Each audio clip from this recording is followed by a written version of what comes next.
A Beautiful Mind summary. Like many people, my first encounter with the fascinating story of John Nash Jr. was when I saw A Beautiful Mind. The movie was very well done, but the story itself was what I found most compelling. John Nash was brilliant, but his antisocial behavior was off-putting to some. Even the colleagues who found him annoying couldn't deny he was going to make a name for himself. Though, tragically, just as his career was taking off, his behavior became more erratic and obsessive. His world came crashing down after his diagnosis with paranoid schizophrenia. The novel A Beautiful Mind chronicles John Nash's decades-long battle with disease and his recovery. Author Sylvia Nasser brings us into the mind of a brilliant man tortured by his inability to distinguish paranoia from reality. Here are the 3 most interesting lessons from this book. John Nash's mathematical brilliance began at a young age, and his graduate work made him a promising up-and-coming academic. Immense stress contributed to his diagnosis of paranoid schizophrenia that derailed his career and personal life for decades. Nash's story ends happily with his recovery and career success. Are you excited to learn about one of the most influential and intelligent minds of our time? Let's begin.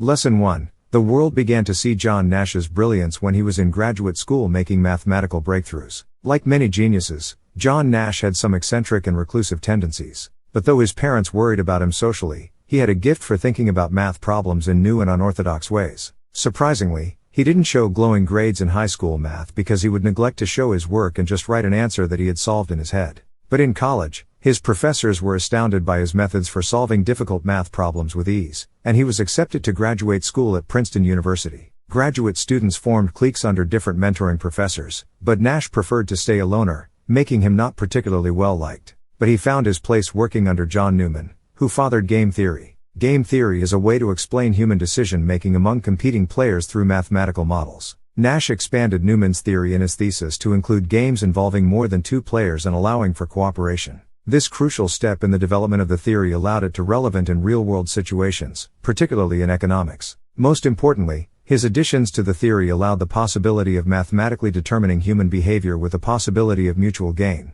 This became known as the Nash equilibrium, which would win him the Nobel Prize, but not until half a century later. His thesis gave him huge recognition in the mathematics field and landed him a job at MIT. It was there that he met his wife Alicia, and things were looking very promising for the young family. Lesson 2. Nash's diagnosis of schizophrenia came after a stressful time in his career and life. When Nash approached the age of 30, he began to be increasingly anxious about not yet receiving tenure and a lack of new mathematical breakthroughs. His anxieties lead him to decide to take on Riemann's hypothesis, a famously hard unsolved math problem. It was when he was putting all of his energy into this that he found out his wife was pregnant. This was when people noticed his increasingly strange behavior. Accusing his colleagues of looking through his trash to see his work on the hypothesis became common for Nash. He began to believe aliens were trying to ruin his career and they were sending secret messages through the paper. Turning down a professorship at the University of Chicago because he was Emperor of Antarctica, it was obvious that Nash was in deep. The tipping point for Alicia came when he went to Washington, D.C., in the middle of the night to give letters to embassies explaining there was an imminent world government. She had him committed to a psychiatric hospital, where he was diagnosed with paranoid schizophrenia. Nash was treated and given the clear, but it was soon apparent he fabricated this to leave.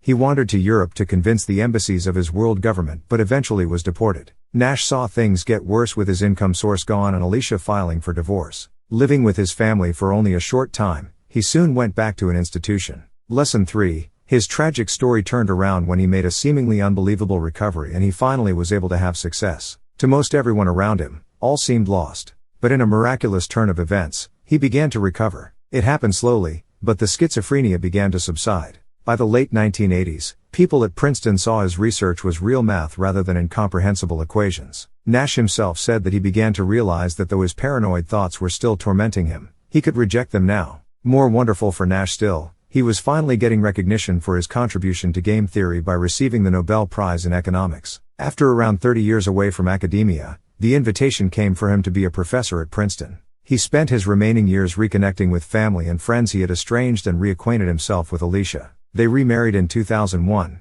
and they lived out their lives together. What a story. A Beautiful Mind is a great read, especially if you've seen the movie. I enjoy math and it's fascinating to learn more about Nash's contributions to the field and the struggles with mental illness he had along the way.